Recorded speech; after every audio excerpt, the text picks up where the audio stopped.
sampah sembarangan. Udah tahu sampah biang masalah, buang sampah pada tempatnya lah. Iya ya, kalau bukan kita siapa lagi? Ayo kita buat Jakarta jadi bersih.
Terima kasih kepada Dinas Pariwisata dan Kebudayaan Provinsi DKI Jakarta atas penampilan tarian Renggol Manis yang sangat memukau. Kemudian acara akan dilanjutkan pemutaran video Pertemuan Nasional Mahasiswa Hubungan Internasional Seluruh Indonesia ke-25. Pemutaran video ini akan dilanjutkan dengan laporan Ketua Panitia Fadil Muhammad. Langsung saja saksikan dokumentasi terselenggaranya Pertemuan Nasional Mahasiswa Hubungan Internasional ke-25 yang berlangsung di Universitas Indonesia, Depok.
saya ucapkan kepada Wakil Gubernur DKI Jakarta, Bapak Basuki Purnama Cahaya. Terima kasih atas sambutannya di tempat yang indah ini.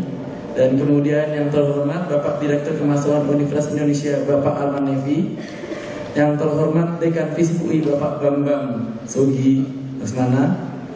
Yang terhormat jajaran pengajar Departemen Ilmu Hubungan Internasional Universitas Indonesia. Ini saya akan menyampaikan laporan penyelenggaraan acara Pertemuan Nasional Mahasiswa Hubungan Internasional se-Indonesia yang ke-25 yang diselenggarakan di Universitas Indonesia.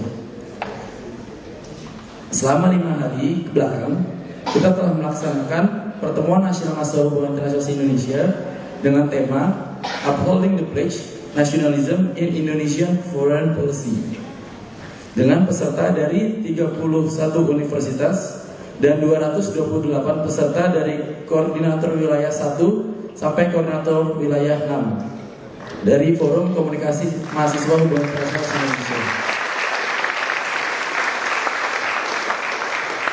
Dengan acara seminar dengan tema National Integrity, National Prosperity, dan juga National Identity, dengan diskusi ilmiah yang menghasilkan 9 pemakalan terbaik, juga Joint Statement Forum dengan rekomendasi yang dikeluarkan, juga Short Diplomatic Course yang menghasilkan Best Delegate, Outstanding Delegation, dan juga Honorable Mention, dan juga Sidang Forum yang membahas keberlangsungan dari Forum Komunikasi Mahasiswa Hubungan Internasional Indonesia. Tujuan acara ini adalah di sini kita melaksanakan forum akademis dan juga silaturahmi antar mahasiswa hubungan internasional Indonesia, dan juga dengan tujuan bertukar pikiran dan juga saling melengkapi kekurangan kita masing-masing.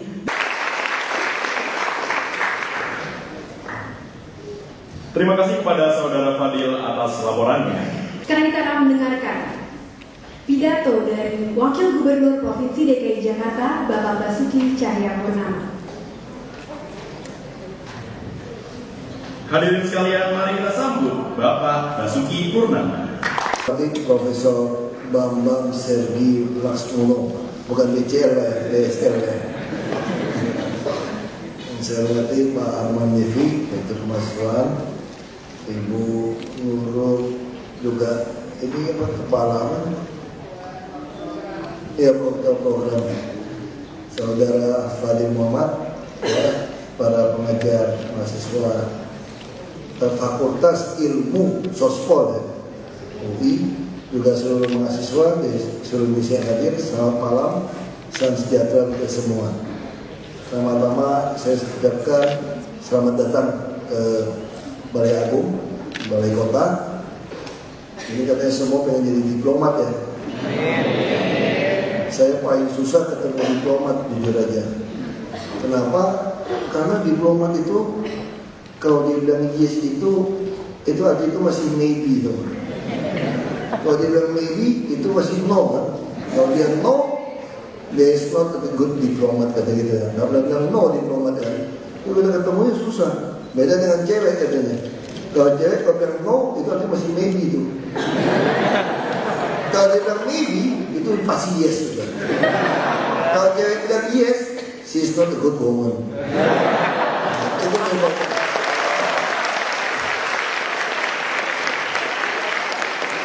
Itu beda diplomat dan wanita. Yang ngajarin saya itu orang Depok juga, bekas Menpan Pak Taufik Effendi. Karena tidak sering ke lapangan, jadi pengalaman juga cerita seperti itu. Tapi itu saya senang ketika kita berbicara, kita hubungan internasional kita di dalam kerangka dasar pidato nasionalisme itu ya saya senang. Pagi-pagi baru saya rapat, kita lagi kesel nih soal Palija, karena perusahaan air minum ini dikuasai dari perusahaan asing sebenarnya, dan kontraknya dengan Pak Harto itu sangat tidak fair. Di mana ada bisnis yang menjamin dia keuntungan 22%. Kita baru bisa merubah kontrak kalau dia jual, dan dia kemudian mau menjual kepada Mandra Water. Kalau saya bilang, Pak jual ke dia, jual pada kami. Katanya nggak bisa, kami nggak mau jual sama Anda. Ya enak aja saya bilang kamu. Itu barang kita kan, nggak bisa gitu. Kan kurang ajar gitu. Terus saya bilang, kamu tinggal pilih mau jual harga sama dengan kami, atau saya nasionalisasi versi DKI.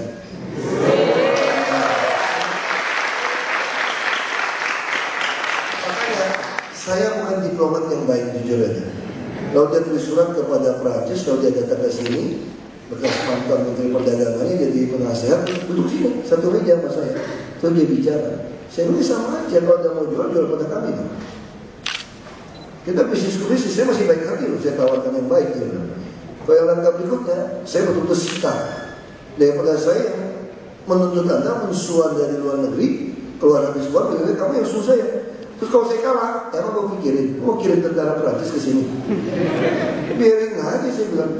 Terus kamu akan menyita KBRI kita di sana. Saya sita juga kedubes kamu di sini saya bilang.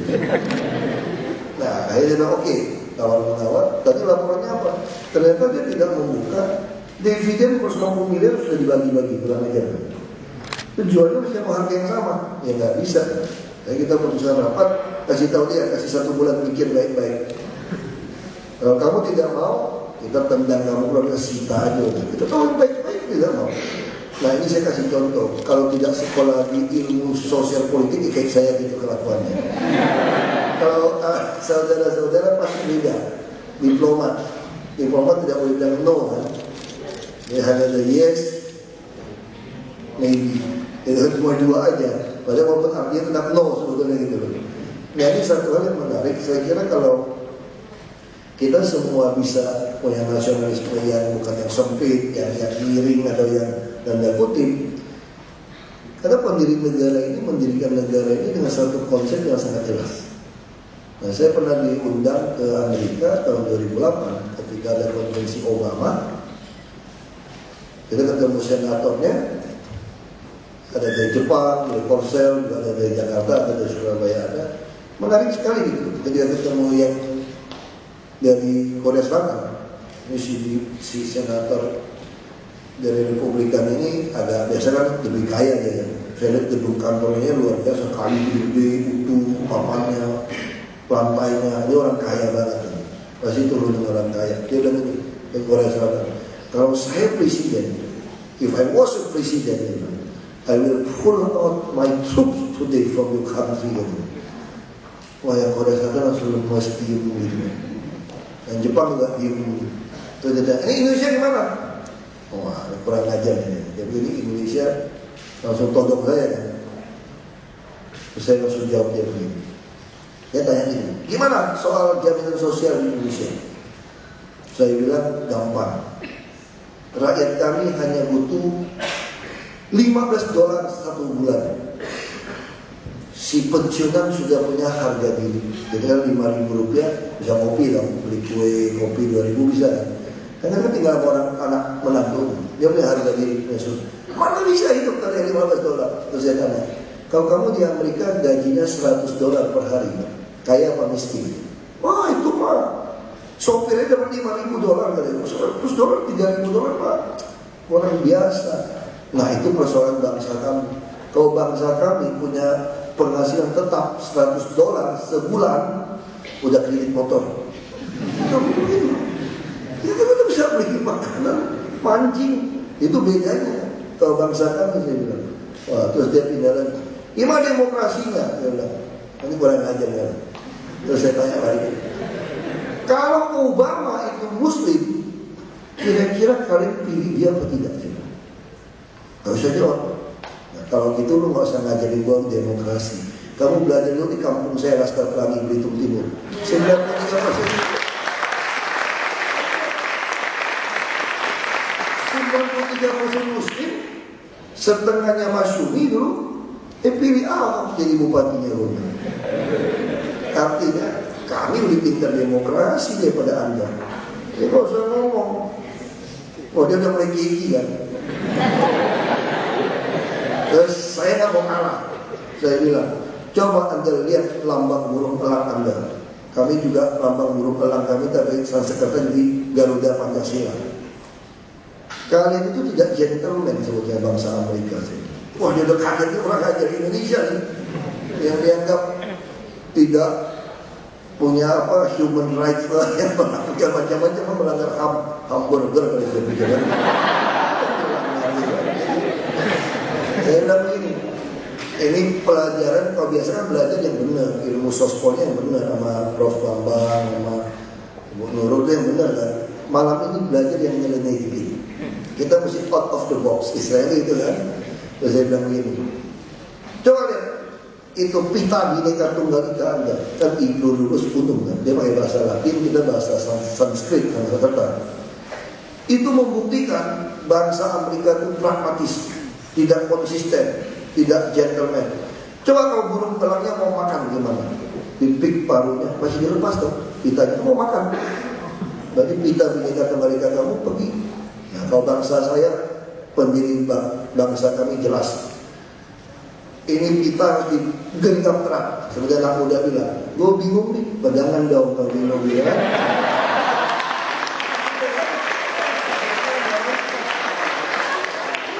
Jadi kalau kita Bhinneka Tunggal Ika kami lepas, burung Garuda kami bingung. Jadi kami lebih jantan. Ini salah satu syarat mutlak untuk bangsa kami. Ya, jadi inilah caranya bagaimana kita menyiapkan diri menjadi stand up comedy. Kalau kita tidak aku, ini kan tes. Ya, saya bercanda aja Pak. Ini stand up comedy aja, latihan. Kalau nggak latihan bisa stand up comedy. Tapi yang kita lakukan, saya ngomong itu dia kayak gini kan. Terus waktu keluar, mesti isi formulir. Bagaimana pertemuan ini penting atau tidak? Karena susah meminta arrange waktu seperti itu. Udah saya isi. Terus begitu keluar, ada asosiat profesor Jepang, lucu banget, dokter.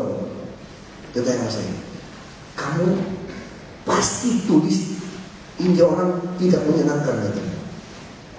Iya, saya bilang. Kenapa? Langsung tos saya. Hebat kamu, saya nggak berani tulis katanya. Di Jepang. Nah makanya ini Indonesianya beda saya bilang. Jadi saya mau cerita ini, kita tidak kalah kok sama orang asing kok. Mau ngomong bahasa Inggris, aku lancar-lancar aja walaupun Indonesia Inggris, biarin aja. Yang penting kamu ngerti kan? Yang penting kamu ngerti, ngomong aja. Yang penting lancar walaupun salah agreementnya. Yang penting jangan ada Toastmaster nggak di kamusnya. Toastmaster itu. Saya waktu kuliah di Prasetya Mulia itu gitu. Kalau ada bayar 500 pas 1000 gitu. Saya lupa. Udah catat. Kalau pidatonya ada diem 1, 2, 3. Akhirnya saya belajar ngomong dulu baru pikir akhirnya.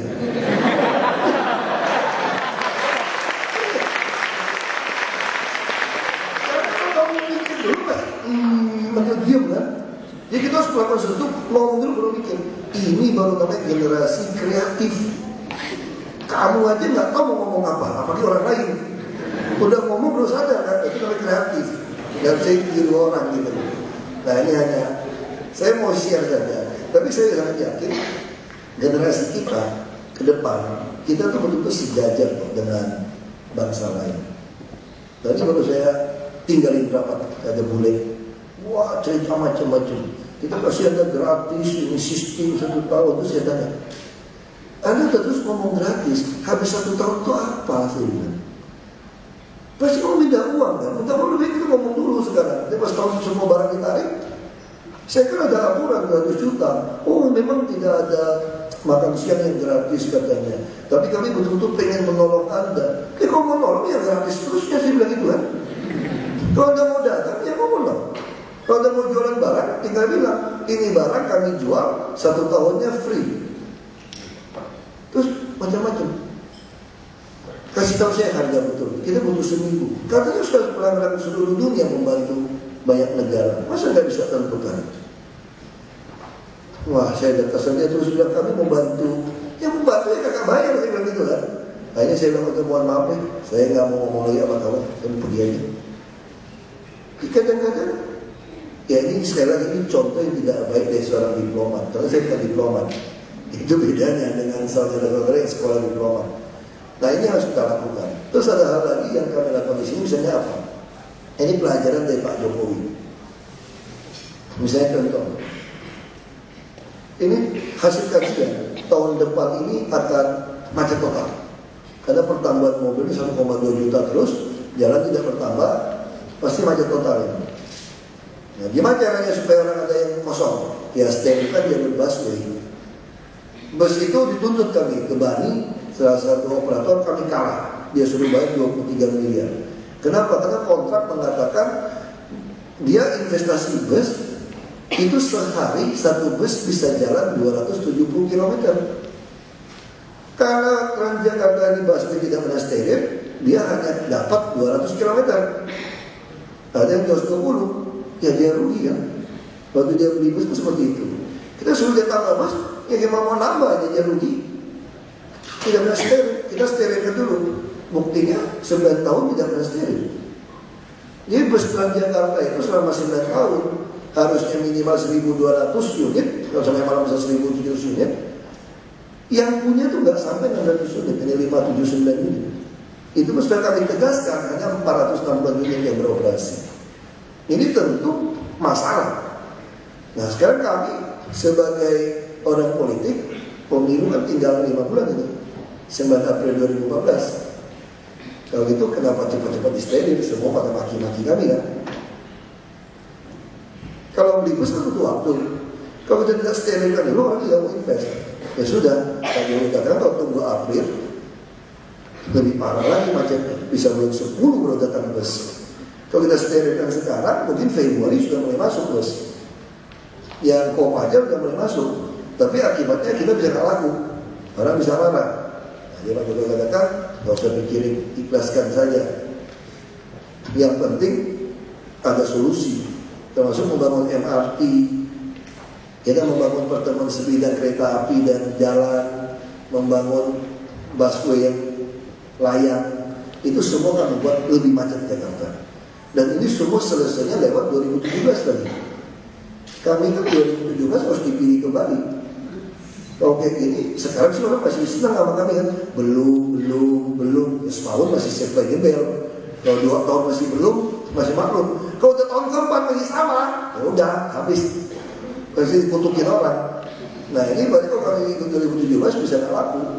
Nah mari kita tarik dulu. Itu yang menyebabkan busway semua Transjakarta tidak pernah mau diselesaikan tuntas. Karena secara politik bisa merugikan. Jadi Pak Jokowi katakan, apapun yang terjadi tidak laku pun ya sudah. Yang penting pola transportasi makro yang ada kajiannya itu tidak eksklusif. Nah yang terpilih kembali dan menikmati ya sudah. Tapi minimal kita yang melakukan ini. Ya negara ini bicara negara harus ada yang berani berkorban tanda kutip sebetulnya. Sama kita merdeka hari ini kalau tidak ada orang gendeng menurut saya coba bayangkan para pahlawan revolusi dulu. Saya bayangkan saya bisa zaman sekarang perang. Senjata yang punya senjata mesin semua cuma 20 pucuk senjatanya kira-kira gitu. Yang mau ikut perang 200 orang. Yang gak dapat senjata ngapain? Pegang bambu runcing. Ya kan? Kalau zaman ini saya pikir berantem kami. Saling berebut mengaku bisa memegang senjata ini. Coba pegang bambu runcing dalam teknik perang. Kalau senjata terbatas, senjata di depan atau di belakang? Di belakang. Jadi yang pegang bambu runcing di depan. Supaya itu tembak, pelornya habis, kita belakang tembak. Kalau zaman ini nggak ada yang mau di depan, enak aja. Tapi ini buat janda gimana? Masih tidak mau kan? Mungkin zaman sekarang saya sumbang supermi sama aku aja deh. Saya tungguin deh. Saya jaga istrimu deh baik-baik nanti kalau ada apa-apa. Bisa berantem. Tapi mereka mau lakukan. Tidak peduli mati hidup, ya lakukan saja. Nah hari ini kita kehilangan role seperti ini. Sebetulnya dalam satu negara, kalau kita mempersyaratkan semua negara itu bisa berhasil, itu ada 5 unsur. Ini kata filsuf Cina ribuan tahun yang lalu, Lao Tzu kalau salah. Masih ada wilayah, masih ada rakyat, ada pertahanan, ada makanan, ada kepercayaan. Kalau cuma 4, buang itu pertahanan. Apa-apa, lain juga pertahanan. Kalau tinggal 3, Buang itu wilayah. Kita pernah dijajah kan, tidak ada wilayah. Kalau tinggal 2, ya buang makanan tidak apa-apa. Tidak pernah zaman Jepang susah makan. Kalau tinggal 1, buang rakyat. Apa buang rakyat? Tapi itu kita udah jadi orang Indonesia di Vietnam, orang Indonesia di Belanda. Nggak ada lagi namanya rakyat. Karena udah dibuang kemana-mana kita. Yang tinggal apa? Kepercayaan. Kalau ada tinggal kepercayaan, kita masih bisa nyatu kembali. Nah, contoh yang paling jelas, kita nggak usah memperdebatkan soal kitab suci ya. Ini bicara politik, ini bicara hubungan internasional. Negara mana yang karena kepercayaan tadi tinggal 1, balik lagi di negara yang utuh, yang hebat, Israel. Kenapa dia bisa balik? Karena mereka percaya kata kitab sucinya Tuhan mau kasih dia itu negara. Benar apa nggak benar kita nggak tahu. Ini kita bisa berdebat. Tapi dia percaya, makanya dia dibuang kemana-mana, Yahudi Eropa, Yahudi Rusia, dia balik lagi ke 1 karena kepercayaan. Nah, kita bisa bayangkan negara kita hari ini. Kita bukan tidak ada pertahanan, bukan tidak ada makanan, tidak ada wilayah, ada tidak ada rakyat. Kita tidak punya kepercayaan. Mengerikan sekali negara kita saat ini sebetulnya. Ketika yang paling pokok kita tidak punya. Nah, makanya karena itulah kami ditugaskan dari partai, dari Partai Gerindra dan PDI Perjuangan, kami jadi showcase ada Pak Jokowi dan saya. Untuk apa? Untuk mempertontonkan kepada rakyat Indonesia bahwa kalau Anda kasih kami kesempatan, masih ada pejabat yang jujur, yang bersih, yang berani melayani, yang kira-kira berani pasang badan untuk bisa mewujudkan cita-cita proklamasi. Karena sini medianya banyak. Nah, itu yang kami lakukan. Makanya sekali lagi, otak saya jangan dipakai, jangan belajar sekarang sebetulnya. Di Jakarta nggak perlu latihan otak. Kenapa? Karena ketemu profesor, ya, doktor, kalau ada depan PhD gitu. Kalau di kampung saya ketemu 10 orang, 8 orang di bawah saya sekolahnya, 2 mirip. Kalau di Jakarta ketemu 10 orang, 8 orang lebih pintar dari saya. Makanya di sini nggak perlu latihan otak, semua tinggal belajar, semua kajian dan solusi lengkap. Di sini hanya perlu latihan otot, otot jantung, gitu, otot saraf, gitu, otot kaki, otot apa. Kenapa? Karena setiap eksekusi yang Anda lakukan itu mengambil kepentingan oknum melarat sampai oknum konglomerat. Itu yang terjadi. Nah, itu yang kita harapkan saudara-saudara itu kalau jadi diplomat, pertama harus yakin, harus pede. Kadang-kadang kita lihat orang murid itu udah lemes gitu. Kayaknya dia luar biasa, belum tentu. Orang butuh negara kita kok. Ya, kalau kita embargo negara ini kita bisa hidup, betul nggak? Asal ada makanan pakaian, hiduplah itu, kira-kira gitu ya. Hidup kita, ya kita bisa. Tentu kan sesuai dengan amanat pendirian, kita juga mau menjaga kehidupan dunia ikut. Nah, itu gunanya saudara-saudara belajar diplomasi dengan baik. Nah, karena ini mikir terus turun, ini melambangkan dia pun udah lapar. Dia lebih baik saya akhiri perbicaraan malam ini. Terima kasih. Kepada Bapak Basuki, kami mohon untuk tetap berada di tempat. Terima kasih kepada Bapak Basuki atas pidatonya yang kami yakin sangat menginspirasi kita semua. Hadirin sekalian, acara akan dilanjutkan dengan pertukaran cindramata antara pemerintah Provinsi DKI Jakarta dengan Universitas Indonesia.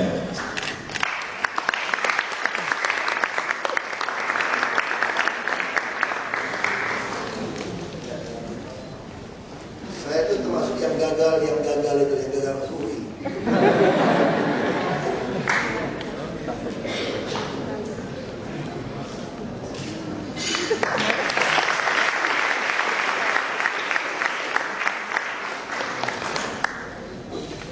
Berikutnya, piagam penghargaan diberikan oleh Wakil Gubernur Provinsi DKI Jakarta, Bapak Basuki, kepada tiap penyelenggara PNMHI ke-25 yang diwakili oleh Bapak Arman.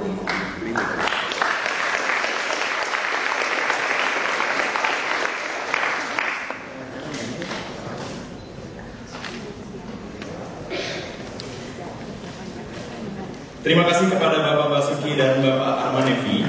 Kami persilakan untuk kembali ke tempat duduk. Acara berikutnya adalah perjamuan makan malam. Dipersilakan kepada para tamu terhormat dan para hadirin untuk menikmati hidangan yang telah disediakan. Sambil menikmati hidangan yang disediakan, para hadirin akan dihibur oleh William Music Entertainment yang membawakan beberapa lagu. Luar biasa sekali ya kita bisa bertemu bareng, kita bisa bertemu bareng. Sebagai lagu, sebenarnya akan kita pilih dulu ya. Ini.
Acara penutupan kami persilahkan kepada siapa saja yang ingin menyumbang suara indahnya untuk bernyanyi bersama kami di sini.